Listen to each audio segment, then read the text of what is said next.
Good morning everyone, welcome to my mini blog. আশা করছি তোমরা সবাই খুব ভালো আছো, আমিও ভালো আছি। সেদিন ছিল ওর জন্মদিন। এইবারের জন্মদিনটা আমরা না একটু অন্য রকমভাবে কাটাতে চেয়েছি, তাই সকাল সকাল রেডি হয়ে গেছি আমরা মন্দির যাওয়ার জন্য। আমরা আজকে যাচ্ছিলাম একটি সতীপীঠ। অনেক দিনের ইচ্ছে ছিল এখানে পুজো দেওয়ার। কোন মন্দির যাচ্ছি আর কোথায়, ব্লগটা পুরোটা দেখলে তোমরা জানতে পারবে।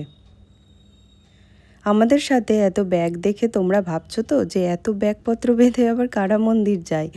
মন্দিরে পুজো দিয়ে আমরা যাব আরও একটি জায়গায়, যেটি আমাদের দুজনেরই ভীষণ পছন্দের জায়গা। তারপর আমরা বাইপাস ধরে বেরিয়ে গ্রামের পথে ঢুকে গেছি। গ্রামের খুব সুন্দর মনোরম পরিবেশ উপভোগ করতে করতে আমরা যাচ্ছিলাম। তো আমরা আজকে যাচ্ছি কিরিটেশ্বরী দেবীর মন্দিরে, যেটি মুর্শিদাবাদের কিরিটকোনা নামে গ্রামে অবস্থিত। এটি 51 সতীপীঠের একটি। কথিত আছে দেবী সতীর মুকুট বা কিরিট এখানে পড়েছিল, তাই নাম কিরিটেশ্বরী। এই যে আমরা পৌঁছে গেছি মন্দিরে।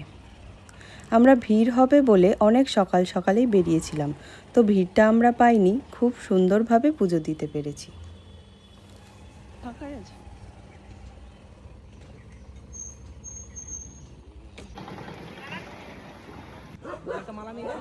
মালাও নিয়ে এসছি।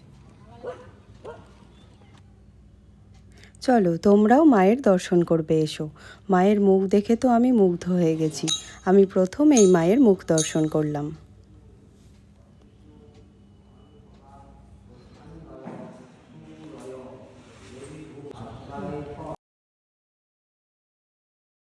আচ্ছা উপরে দেখলো রাখো,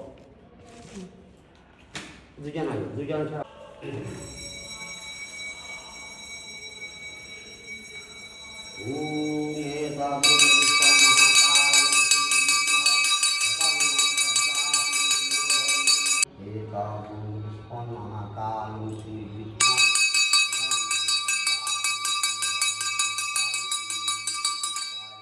পদা উচ্ছন্দয় সুরয় দেবীভূ কাল নীরবে প্রণাম করো।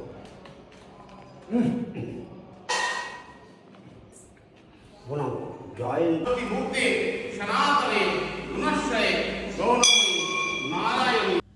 পুজো শেষ করে আমরা বেরিয়ে পড়লাম আমাদের পরের গন্তব্যের দিকে। তারপর কোথায় গেলাম, কি করলাম সবটা পরের ব্লগে শেয়ার করব তোমাদের সাথে। আজকের মতো টাটা।